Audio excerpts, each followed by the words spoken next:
Sex talk, Erika Miley. 'Cause sexuality is tough. And okay, sex just isn't good enough. No. Sex talk with Erika Miley. Hello, everyone, and thank you for joining me today on Sex Talk with Erika Miley. Erika Miley here. I have a wonderful guest. I'm so excited to talk to my friend and colleague. Laura, would you like to introduce yourself? Yes.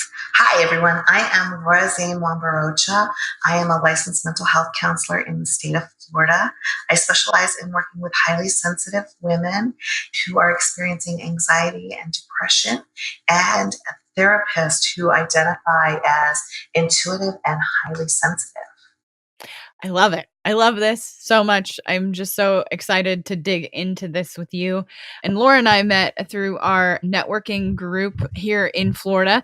And we didn't realize at the time when we first started talking to each other that we also belonged to another group together, that we were all Abundance Party members, Allison Pereira's group, which was so funny because we were all super ambitious and all of us just kind of clicked really quickly. And I love this. That's why Laura's here, because she's the best. I'm been so excited. I love hanging out with you.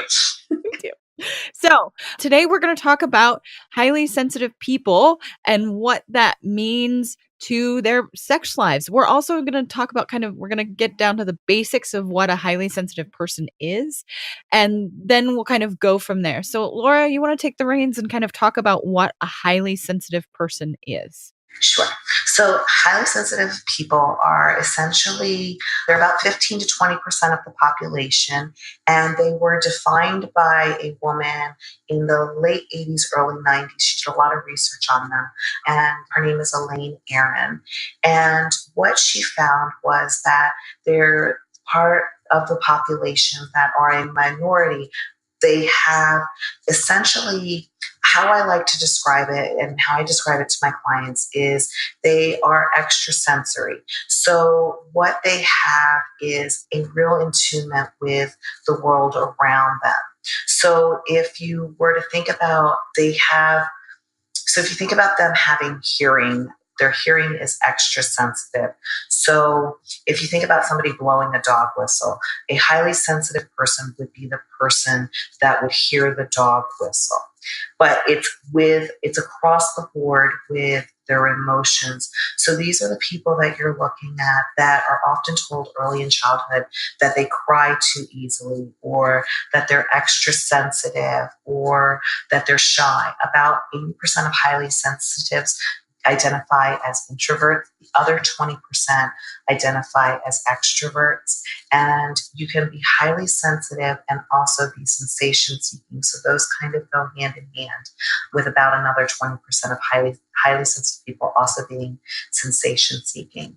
So these are the people that feel very deeply in the world, and they often don't understand why the rest of the world doesn't feel as deeply as they do. So I am personally a highly sensitive person, and I jokingly say that I cry at a good Hallmark commercial.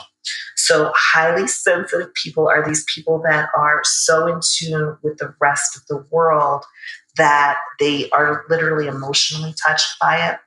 They have found studies showing that it's actually parts of the brain that light up slightly differently. So they also have physical sensations that they're more in tune with and aware of. They have a higher sense of smell. They have a higher startle reflex. They have usually a keener sense of touch. So all of those kind of work together to make them more aware of their environment.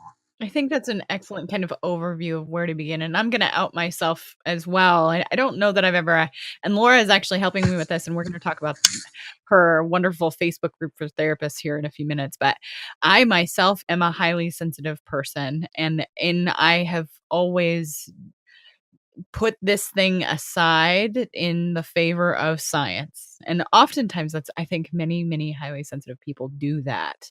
They will say, okay, this is a thing, or they try to put it away, or they try to hide it, or they don't want to address it at all, because when you say things like this to people, sometimes they're like, yo, you're crazy. And my husband will tease me about this, because there are video games I cannot play because of how the video game operates. It's so true. And like, we're more prone to, like, when we watch television, we're way more prone to being traumatized by violent scenes or by watching the news. I have a funny story. In the 90s, I was a nanny for an interracial couple, and the African American gentleman in it was a chef. And so I went to go watch the South Park movie, and it's supposed to be a funny movie. Like, it's South Park, for God's sake. Well, in it, they had where they strapped chef to a tank, and they were making a political statement about war. And I had nightmares over South Park because it touched me so much emotionally, because I related it back to this person that I cared so deeply about. So that's the kind of thing that happens for highly sensitive people. When I was a child, I had my mom actually had to really curate the things that I saw, because I would have nightmares so easily. Like, for instance, it was of course during the 90s when Phantom of the Opera was making its rounds around the country, and I could not listen to the TV ad for it. I was a child. I couldn't listen to it because it would make me cry, and it would make me I would react so strongly to it, and it would give me nightmares. Yep. And that's the emotionality part of a highly sensitive person. And you see it really early in childhood. They just react really deeply. They're usually passionate about animals. They're passionate about causes early on. The commercials that come on for children and animals will a lot of times make them cry. Listening to stuff on the news can be somewhat traumatizing. So that's how the highly sensitive person is kind of made up, is that they are very deeply in tune with the rest of humanity. And Laura, we're talking about through this, and we're recording this, and all of the things we're saying, I'm all of a sudden realizing as we're talking that my son does this, and he's 6. That we just took a wonderful trip to Disney World, and we watched the Hall of Presidents. It's the big show of the Hall of Presidents. And at the end, he was in tears because he was just like, and this is no political statement, he's 6. He was just in tears because he was like, presidents try so hard. And he was just in tears about it. Right. And that's the thing, that highly sensitive people often have a hard time because they get things on such a deep level that, and with being introverts, a lot of times they have a hard time meeting people because they often forget, like, I don't want to say forget because that's maybe not the right word, but the common everyday conversations that people have to kind of get warmed up to feel shallow and petty oftentimes to highly sensitive people, because they're so used to going so deep so fast that it makes it difficult for them to develop relationships on a superficial level. Amen. Yeah, it makes it hard. And your kids, that's the other thing, highly sensitive people, there is a genetic component to it, because I think it's part of an adaptation, that some of us have, and it is there, and it does run in families. I think this is just a wonderful topic. And I think there's going to be so many people that are going to listen to this episode and finally go, oh, okay, yes, that's what this is. Right. I'm not weird. I'm just highly sensitive. Right. Let's bring this home for folks. This is important to sex, and why? Well, a big part of it is it's important to sex because highly sensitive people, while a lot of the things are very similar with sex, if you're having extra sensory stuff, it can affect your sex life in a lot of different ways. For example, if you have extra sensitive smell, you're going to possibly be more aware of your senses when you're initiating sex. Also, highly sensitive people in general tend to want, there's a slight variation and I'll talk about that, but in general, they want to have deeper connections. So it may take them longer to have sex than it will the normal population. They want to actually have an emotional connection to someone often before they have sex. Now, there's a subset of highly sensitive people that are that are sensation seekers, and they tend to normalize out.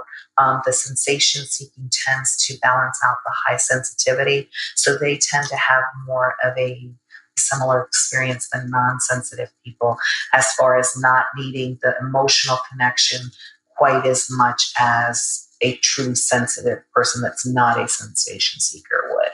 Right. It may be a little easier for them, potentially. Right. It's a little bit easier for them. The other thing is that highly sensitive people, if your senses are going off during sex, you can be easily distracted during sex. So if you have extra sensitive hearing and you've got background noise, or if there's kids in the vicinity, or your dog starts barking, you can get distracted and then kind of lose the desire to have sex.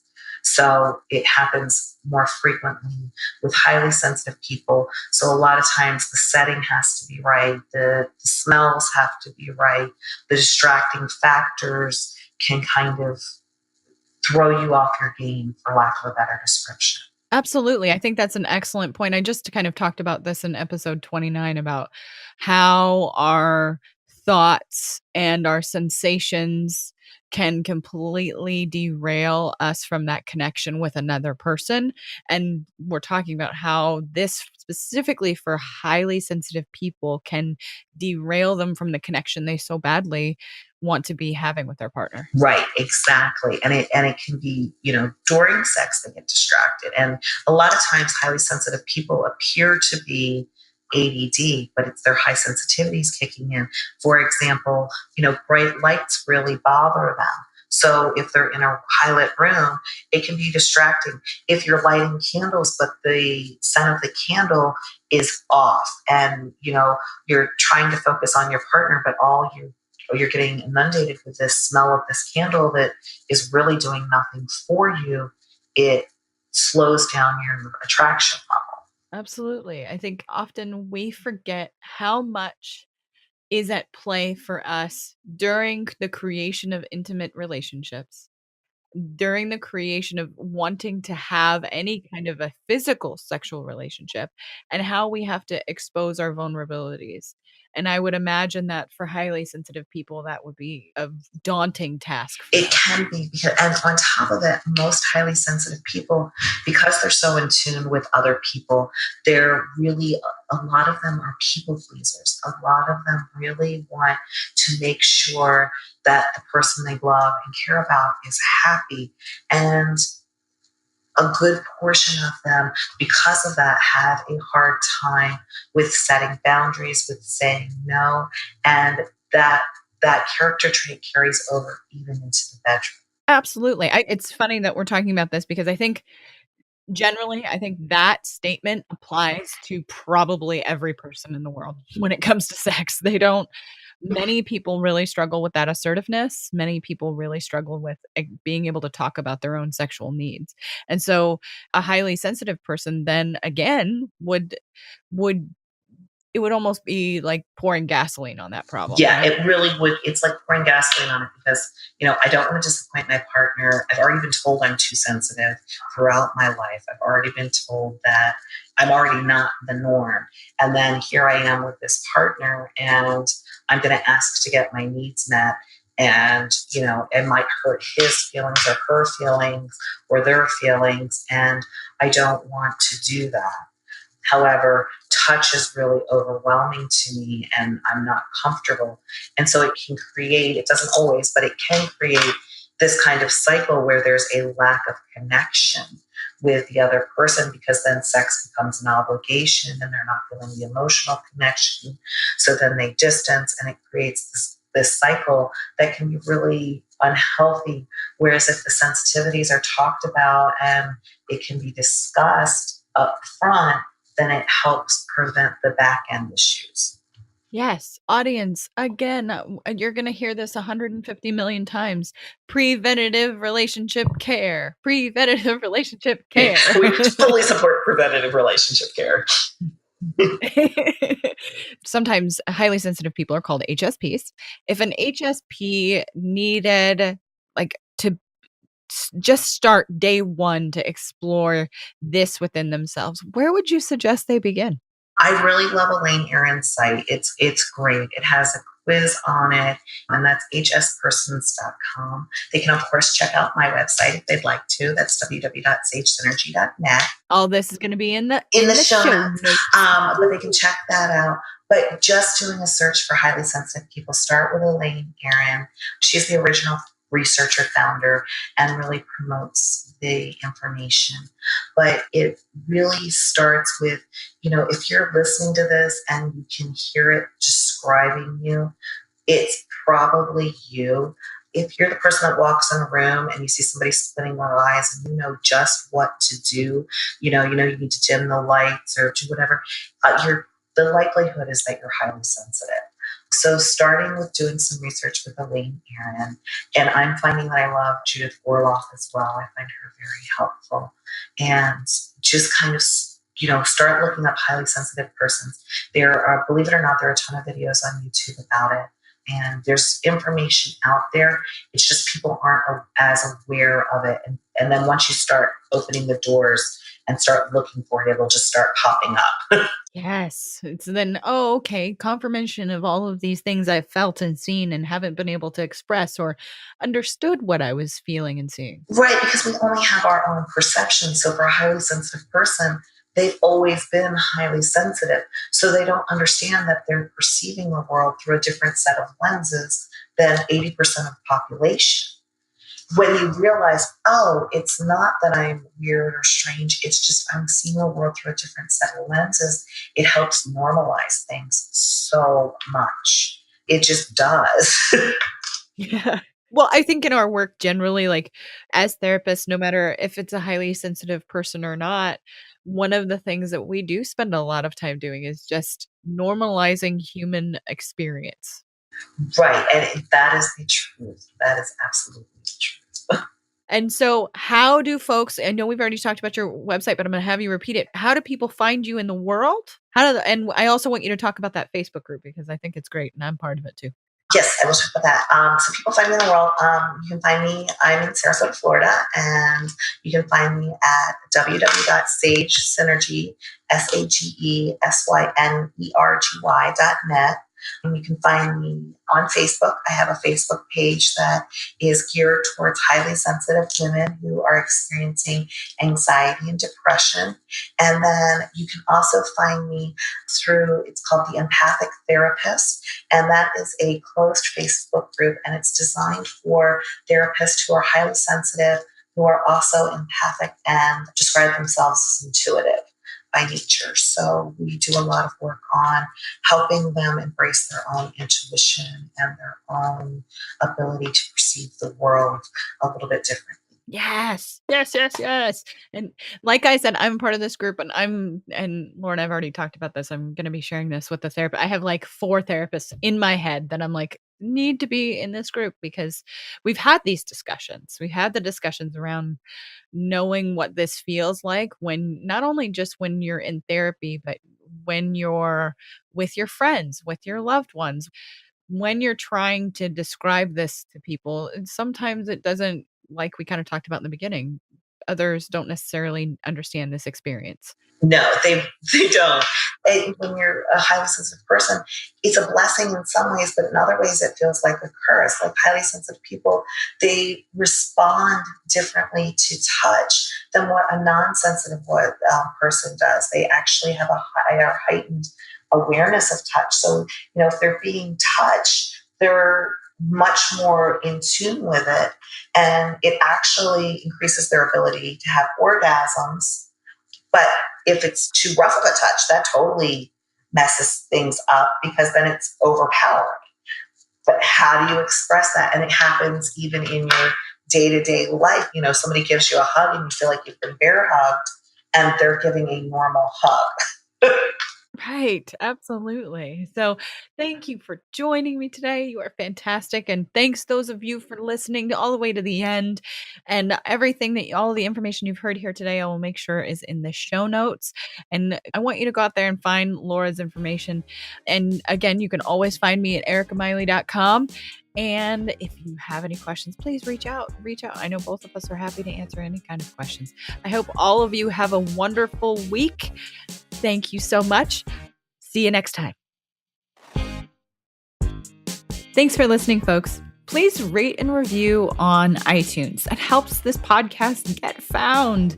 If you leave a 5-star review, let me know about it on any social media, and I'll shout you out on the podcast. You can find my website at erikamiley.com. You can find me on Facebook, the Gram, and Twitter. See y'all next time.